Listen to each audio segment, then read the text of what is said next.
You're listening to The Broken Meeple Show, a podcast that speaks passionately about board games for the benefit of those who play them. My name's Luke Hector, best known for the Broken Meeple YouTube channel, and I'm an everyday gamer just like you. And I'll be talking about reviews, top 10s, and just about anything that connects me to board games, as long as I have a tea or coffee in hand, that is. So grab a cup, relax, and enjoy. And remember, it's only a game.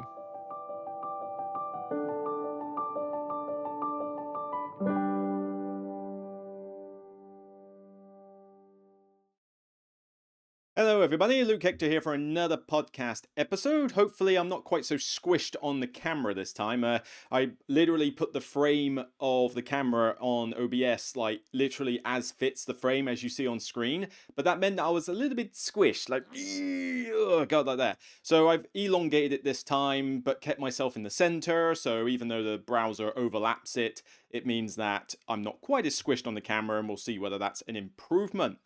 But yeah, I need some more topics, I think, for the podcast because I'm starting to run out. So if you are a Patreon of the channel, and if you're not, then please consider doing so, even just for $1 a month, then expect a post at some point in the near future where I'm basically going to just ask you to brainstorm a ton of podcast ideas for topic discussions, because I could do with a few extra things, particularly when we're in a dry state of the year where not a lot really happens in the board game industry, period.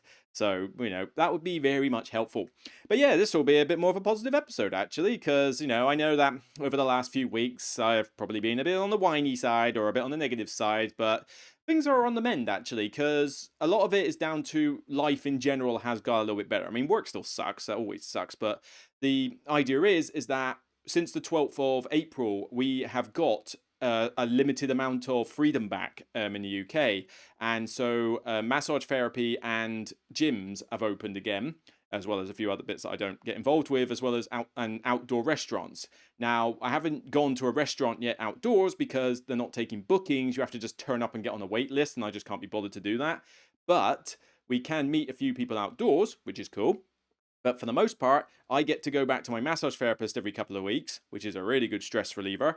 And more importantly, I get to go back to the gym. So I have been at the gym doing exercise, doing getting back on the weights, doing swimming as well. I've even gone out for a run a few more times because I've bought some new shoes, and the sun has been out perpetually lately. It's really nice at the moment. We're kind of in between 12 and 16 degrees Celsius and just bright sun, and that is perfect for me. That is my ideal temperature range. Of course, that will all change as we start getting into the summer, as we start heading towards the 20s and beyond, and this house turns into a furnace because a new build house retains its heat somewhat well, and there's not a lot I can do to curb that. So that's going to be problematic, but we'll cross that bridge when we get there. But no, because I'm able to do a lot more exercise, generally my mood is uplifted. There's just I need that exercise. I need to have my body churning and feel relaxed, get those endorphins going through my system, and it's just made things a lot better lately. So yeah, a bit more on the positive end, really.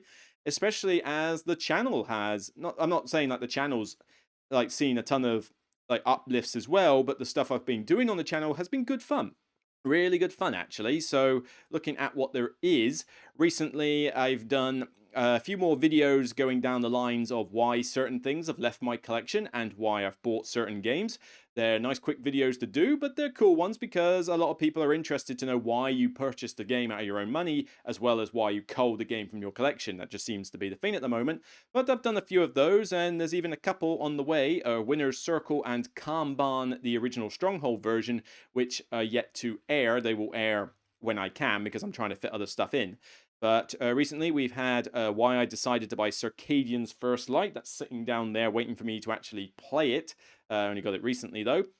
We've done an Anachrony Fractures of Time Beyond the Base Game video, which basically goes through the whole Fractures of Time expansion from the recent addition to my Anachrony game. And blimey, there was a lot to talk about on that one. I mean, that's a 25-minute video for an expansion. Yeah, there was a lot of stuff in there. But on top of that, I had a bunch of stuff from Folded Space. So I've done a big video to go over a bunch of inserts for Folded Space because you've seen them in my reviews. They're all good stuff. I love their inserts. Cheap, cheerful, and they do a good job. I just wish I wish they were self-assembly. They take a while to assemble when you've got a lot of them, but can't knock them. Yeah, they're really good. So by all means, check out that video if you want to find out more about those. And anything else since the last podcast? Yes, live. My live collaborations have been great the last couple of weeks. I mean, the the Q&A that I had on the 10th was good fun. You know, chatting to you lot for 2 hours is always fun to do. Can't wait for the next one in May.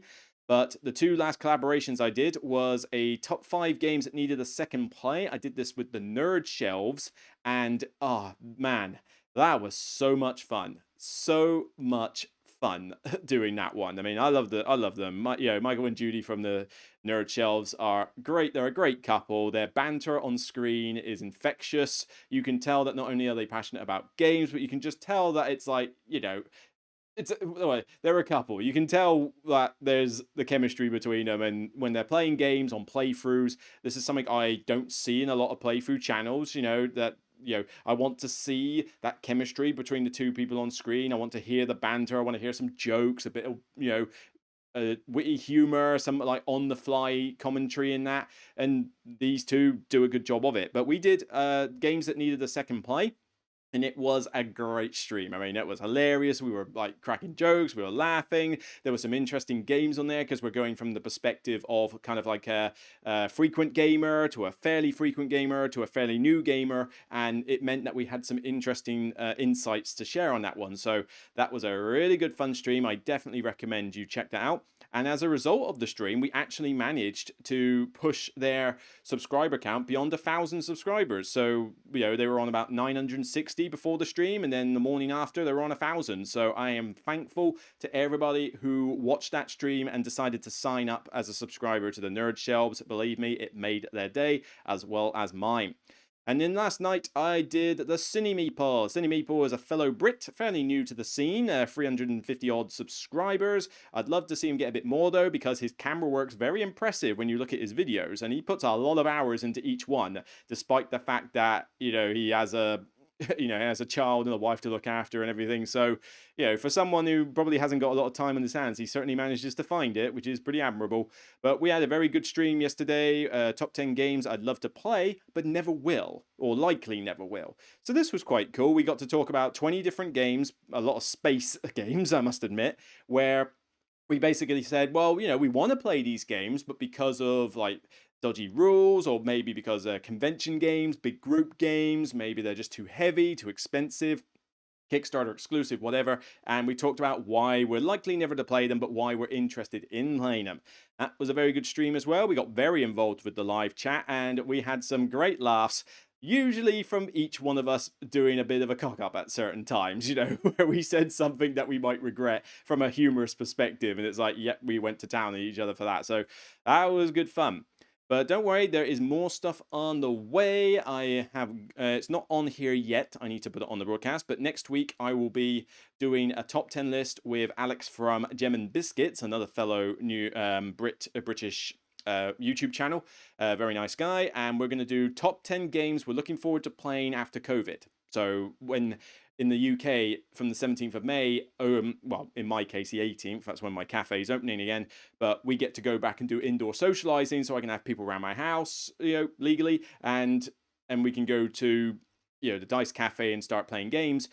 And we're sort of going over 10 games that we want to get to the table fast. Like, what games on our shelf are we excited to play? Not saying that they will get played, it depends, but we're certainly going to be like, please, please, please, can we play this game? We really want to play it. So that should be a good, fun top 10 as well. And I'm still got to plan the future collaborations after that point, so I'll be getting in touch with a few creators to see if they're interested. And don't worry, you will see some repeats of ones that I've already had. It's not like I'm only doing a once over with each one. I just want to include as many different creators that I support as possible. And, obviously, if there are some ones that are popular on that, then we'll try and bring them back for a second go. I think last one was, what was the first one? February the 6th with Board Gaming Ramblings. I think we need to do another stream at some point. Probably keep it to 2 hours rather than 2.5. But, I think we're due another top 10 list. Maybe more of a friendly one where we're not quite insulting each other's games. But that was good fun. I mean, people liked it. 6,000 plus views. You liked it. I loved it. They loved it.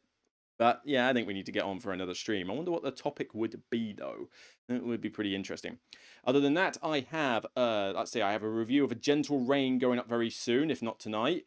I have a review, Beyond the Base Game review of Branch and Claw from Spirit Island. That's going up soon.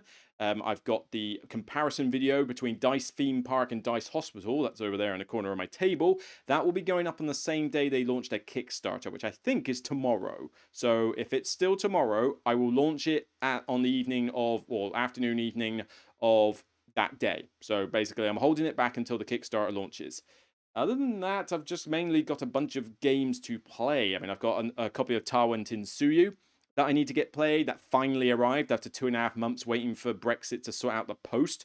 There's a game called, is it called Dunain?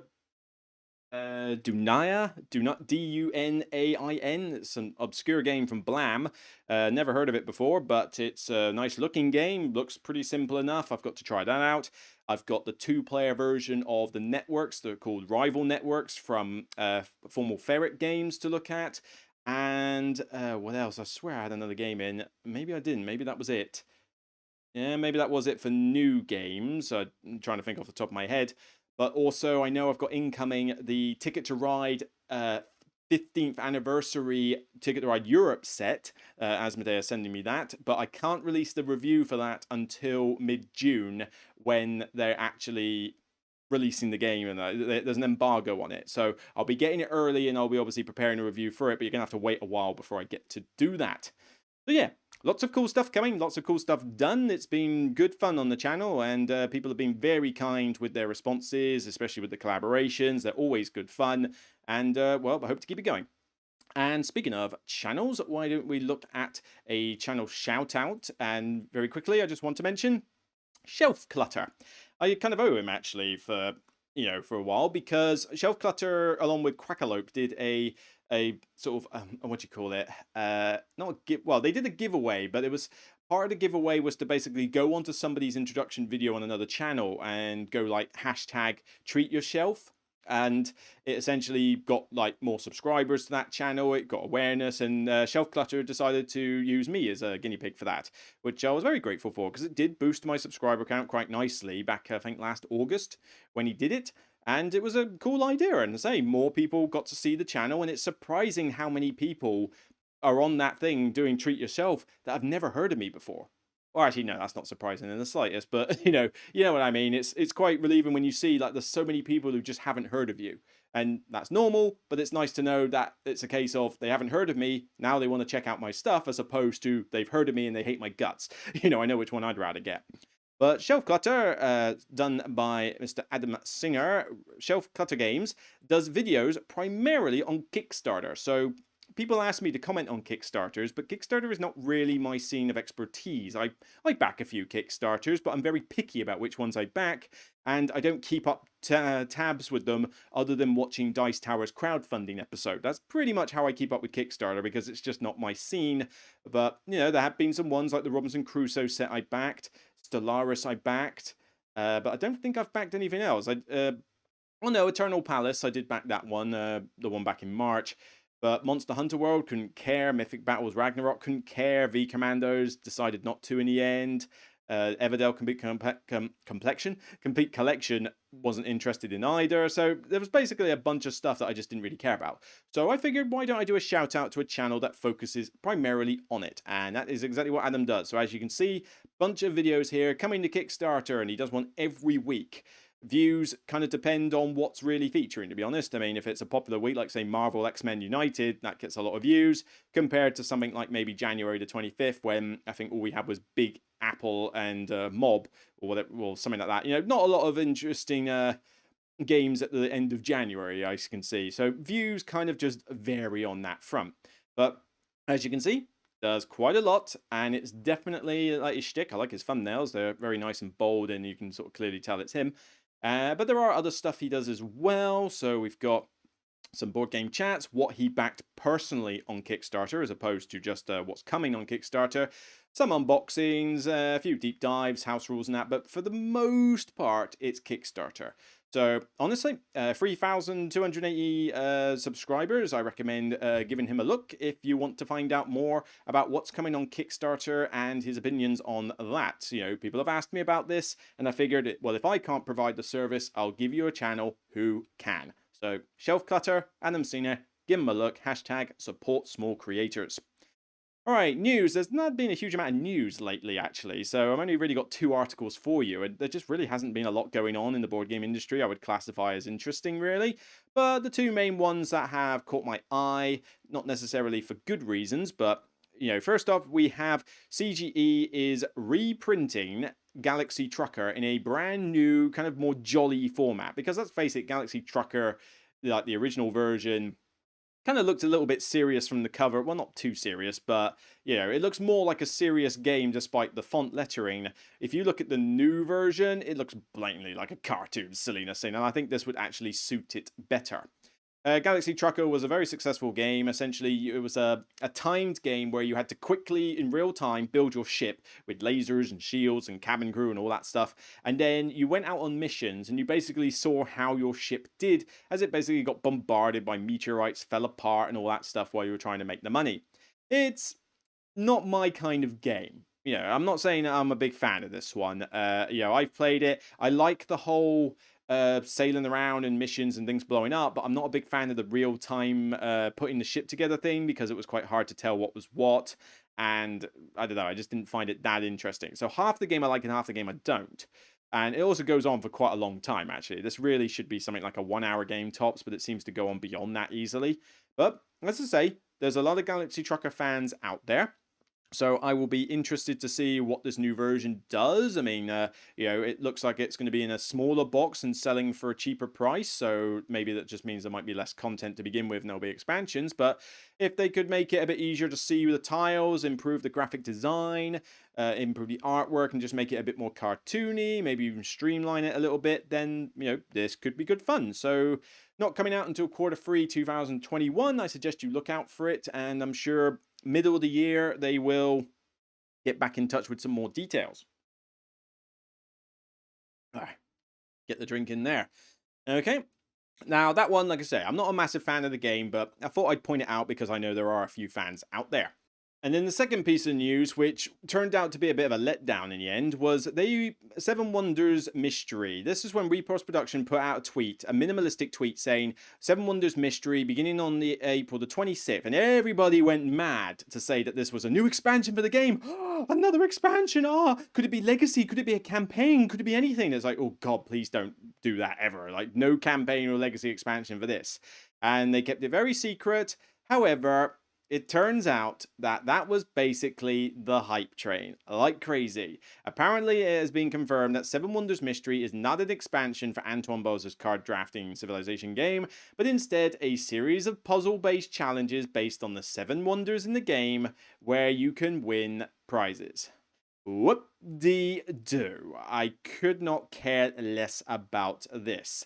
And certainly the comments coming back, are certainly somewhat disappointed about this as well. But honestly, I have no interest in logging onto the website every day just to do random little puzzles, to maybe get prizes. This is not my thing. But this really did not need a big teaser like this, because you were just setting yourself up to disappoint a lot of people who thought this was going to be a brand new expansion. I would thought it was going to be that. And as much as I'm kind of half disappointed that it's not another expansion, but then I'm also half relieved that it's not like a campaign or legacy expansion like I feared it was going to be. So yeah, if you want to try and win some prizes, look on it April the 26th. Repos Production will be putting out tweets and posts on this front, but if you're into that kind of thing, then by all means do it. But yeah, turns out it was a bit of a red herring. Whether that's horrible for you or not, I don't know. Okay. Right, on to the main event, and I'm not going to be talking too long for this, mainly because I need to get some dinner and that, but I wanted to kind of talk a little bit about the bias that a lot of gamers have. So I see a lot of Facebook posts around where people ask like, oh, I need games for this particular audience. I need something new. I need something light. Could you give me an example of a worker placement game that's not too heavy? And then I see the responses come back, and I have to roll my eyes on a regular basis because I see far too many gamers, far too many elitist type gamers come back with suggestions that I wouldn't even think of suggesting in like 10 years. It's like, seriously, somebody asked you for a fairly light game, like a medium weight game at most, for worker placement, and you decided Anachrony was the best thing to suggest. It's like, no. And then you'll question them on it, and they'll come back and say, well, it is a medium weight game, isn't it? It's like, no, it's not. Have you seen the box behind me? Have you seen this giant Anachrony box behind me? You're telling me that's a medium weight game when it comes in a box that size? No. I mean, okay, box size doesn't necessarily mean the weight of the game, not at least not from a theoretical sense as opposed to a literal sense. But honestly, Anachrony has got a lot of rules in it. It's complex. The rulebook is pretty lengthy. There's modules for it. Even the base set alone is a heavy game. And there just seems to be a bias where gamers, particularly those who play games for ages or those who are used to doing these really heavy kind of big Euro games, think that Twilight Imperium 4 is the equivalent of a kid's game. And that just kind of gets on my nerves a bit now, because it's misleading people. We should be telling them the truth about what games are light, medium, and heavy, but I do know that that is subjective. People are going to have different opinions about what light, medium, and heavy, but there has to be some kind of obvious boundaries here. Now, at the moment, we just have simply light, medium, and heavy. I personally believe we should have light, medium, heavy, and super heavy. I think there should be a fourth category for super heavy games, because a heavy game I would consider something like Agricola. So, the big farming game from Uwe Rosenberg. It's got quite a lot of rules going on to it. It's pretty punishing if you get anything wrong. It's usually a good 2 hours plus game. It's weight 3.64 out of 5, so that usually entitles it to be quite a heavy game. There's a lot going on in Agricola, whether you like it or not. And the same would go for Caverna. Caverna, which I prefer and is on my shelf as opposed to Agricola, is still, a heavy game. Nobody should be calling these two medium weight games. But the thing is that I would consider them to be heavy.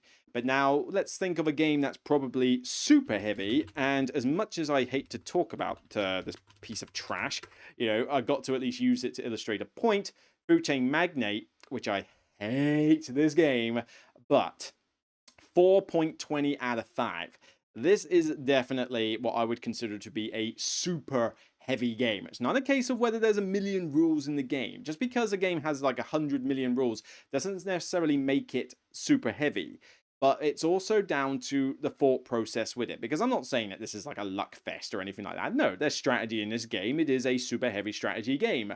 I just hate every aspect of it. But this is one of those games which goes on for nigh on 4 hours. I mean, 120 minutes? Who are you kidding? We're talking 3 to 4 hours all the time when you play this game. But if you make a bad move in the first round, you are done. Like, the first couple of turns, you make mistakes and you're basically done for the rest of the game. And for some bizarre reason, a lot of the fans of this game consider that to be a good thing.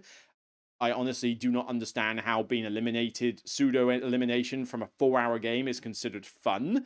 But to each their own, I guess. And seriously, I know they're going for this 50s style, but man, this is bland.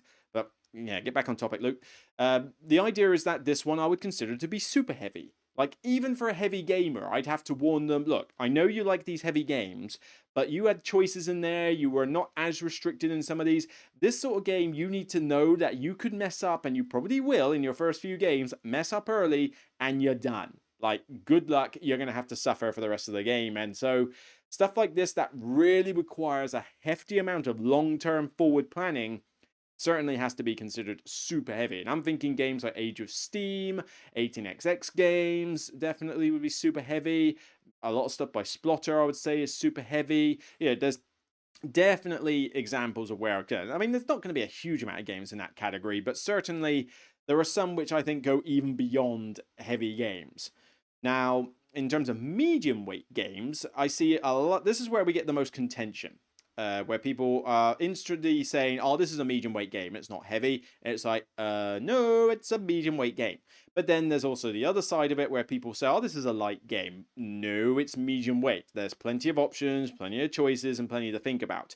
One popular game that always gets this kind of contention is Architects of the West Kingdom. I love this game, 10 out of 10.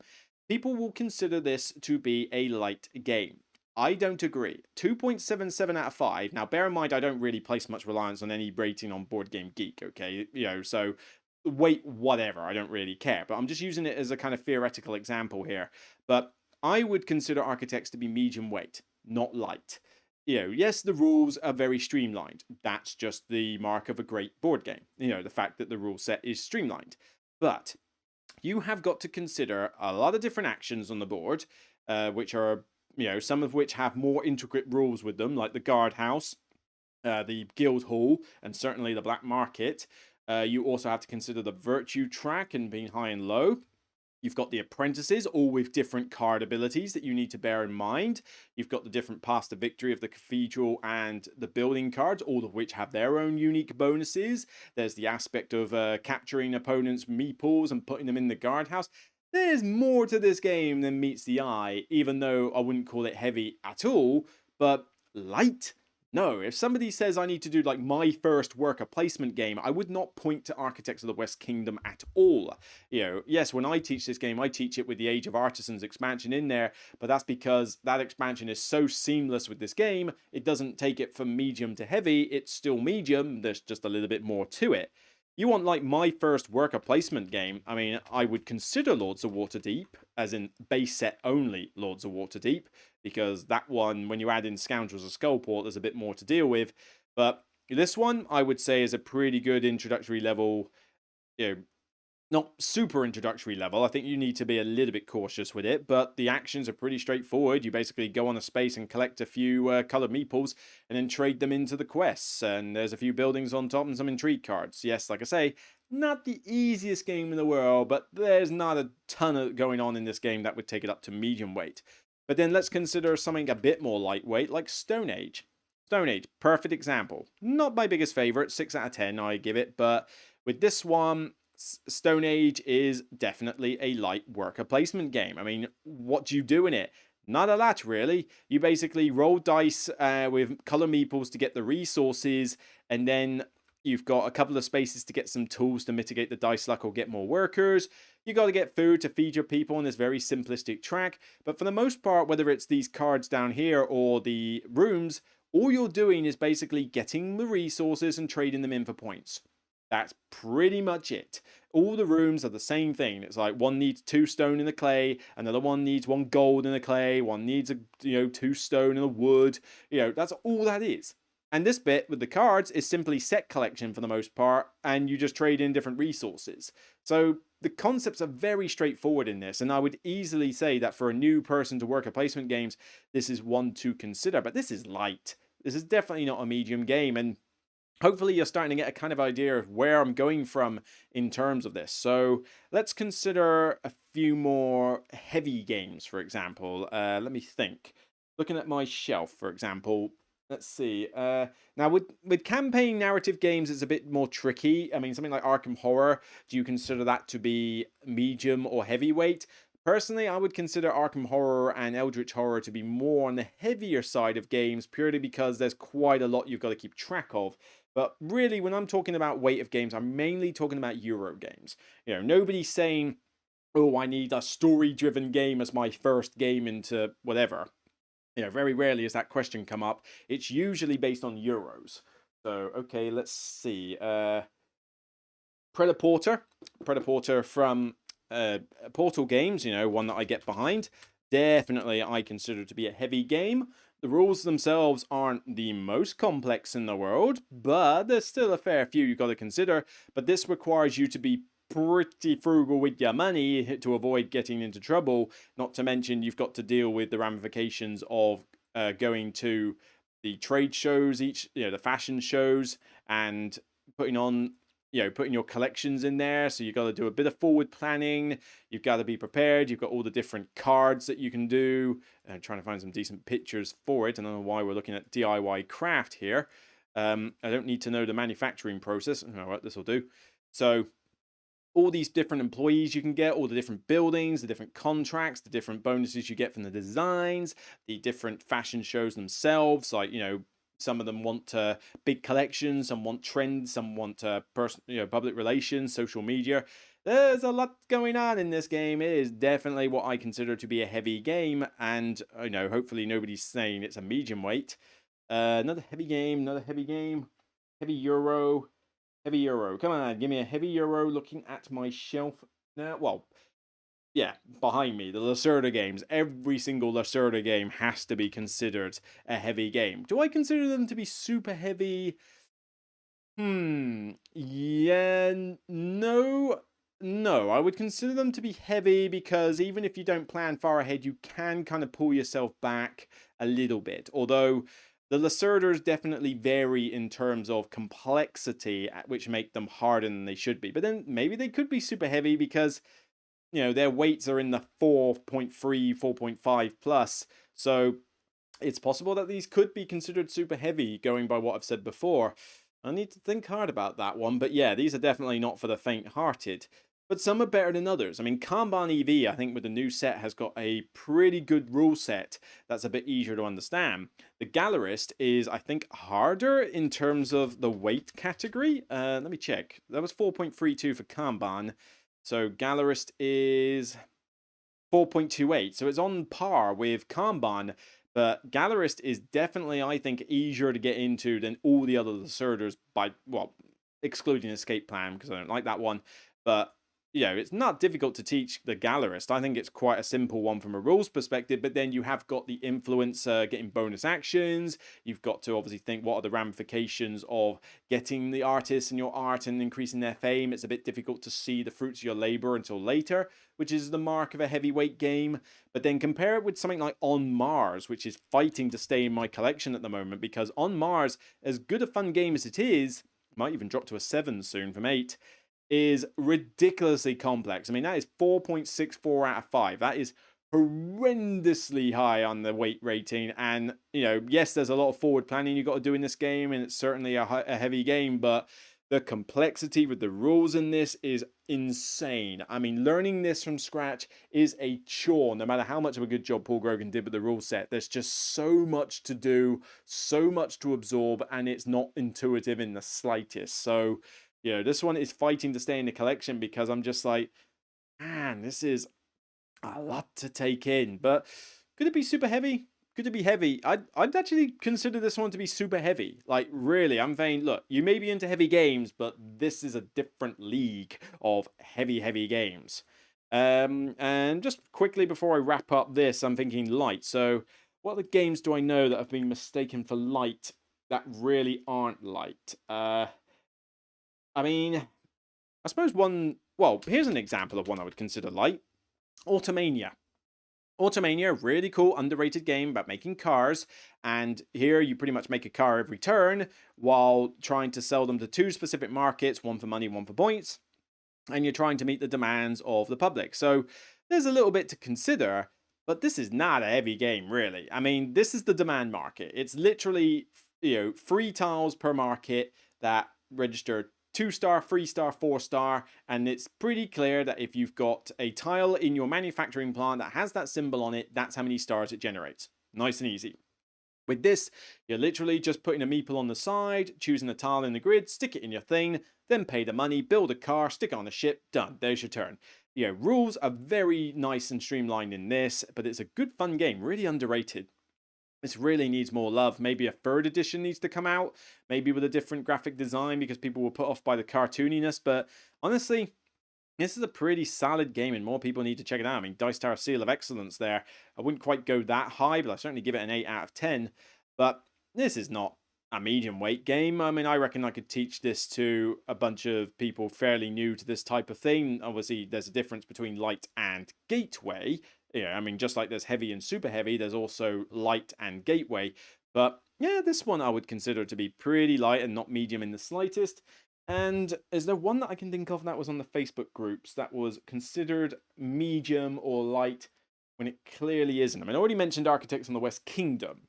That was definitely medium, not light, as some people were saying.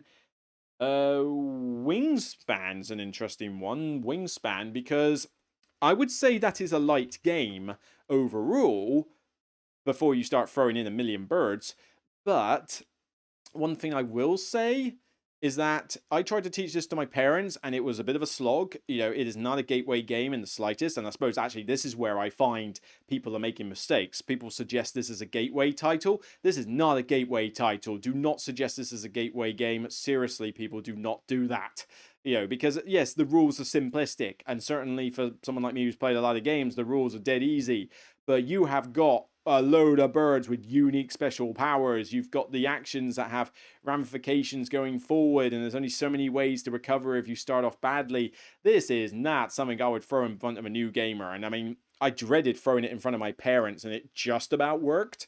But, I was a little bit worried as I was doing so. And I had to sit out the first game because I was just paranoid that they weren't going to get it. And certainly they've got it, and they do love the game. But wow, it was like each game I'm having to remind them of how rules work and what the bird abilities do. I mean, bless them, I love my parents, but they are in their early 70s, so it's a little hard for them to understand a few of these games that are modern day. But, it worked. They liked it, but gateway level? I'm sorry, if I can't teach my parents the game, I don't consider it gateway level. Ah, sweet coffee. So, yeah, I think I'm going to wrap this up here, actually. It's a bit of a shorter podcast episode, mainly just for time, but we'll see if I can make some longer ones in the future. But I just kind of wanted just to briefly touch up on that, really, because we in the board gaming industry are, well, in the content creator, we as gamers, as consumers, we as a subjective matter appreciate the weight of a game differently to other people. But when you start seeing those Facebook questions and Twitter questions saying, what do you recommend for this genre and this weight and this type of gamer? Just take a step back. Take a step back when you think about the title you're suggesting and consider whether, bear in mind, you used to be a new gamer. You used to be that person. I used to be that person. Where it's like, wow, this is what games do. I mean, I jumped into Seven Wonders with an expansion as one of my first games at my board game club when I started getting into gaming. That's a light game, but I had an expansion on top, and I would never have thrown that into a new player situation. It's only because I had previous experience with some games in general that I was able to say, you know what, I'll go with it. I'll go with the flow.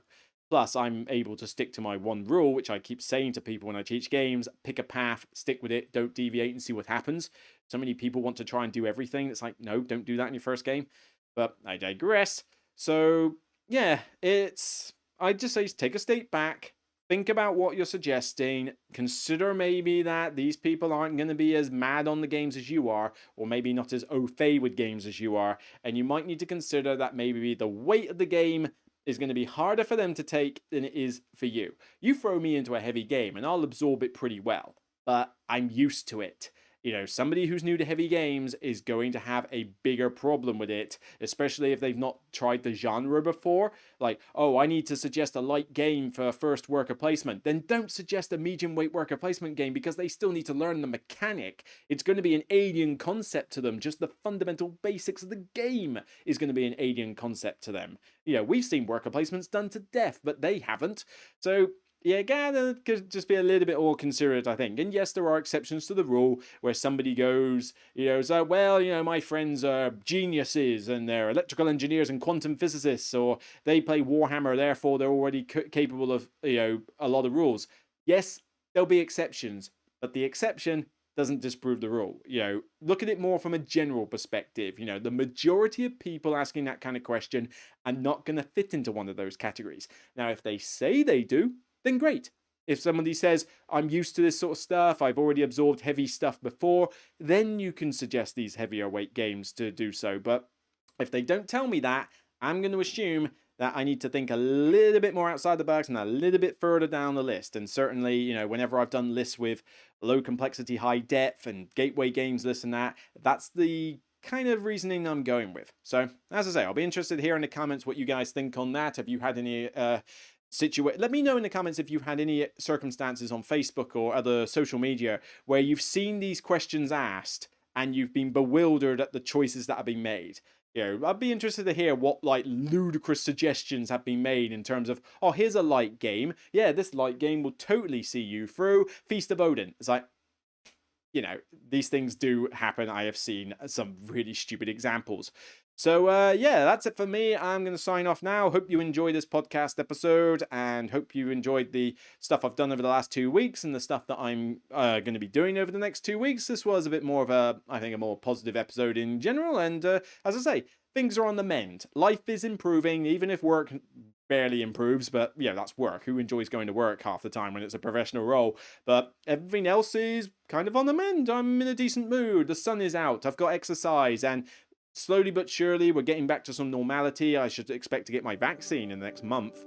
Once they finish doing the 40s bracket, it will be my turn. I'm eagerly waiting for that post to come through to say vaccine, book it. I mean, wishful thinking, I might get it before the 18th of May, but here's hoping. Never know, we're on track, so, I'm going to get it as soon as I get it, but yeah, we shall see. Things are on the mend, things are positive.